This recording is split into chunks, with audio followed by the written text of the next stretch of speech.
کہ اہل سنت کا یہ بھی ایک اجماعی، اتفاقی اور اصولی عقیدہ ہے، اجماعی، اتفاقی اور اصولی عقیدہ ہے کہ کسی بھی صحابی یا کسی بھی صحابیہ کا ذکر خیر کے علاوہ نہیں کیا جا سکتا.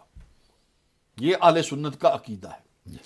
یعنی اگر کوئی کرے گا تو وہ حرام ہے، ناجائز ہے اور حرام ہے. کسی پر طعن کرے،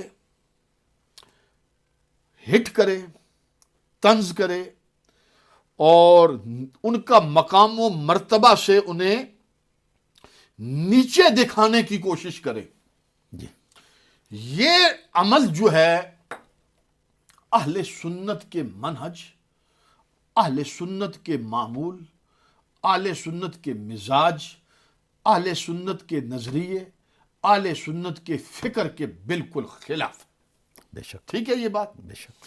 اور یہ ہمارے اس اعلامیے کے اندر بھی یہ بات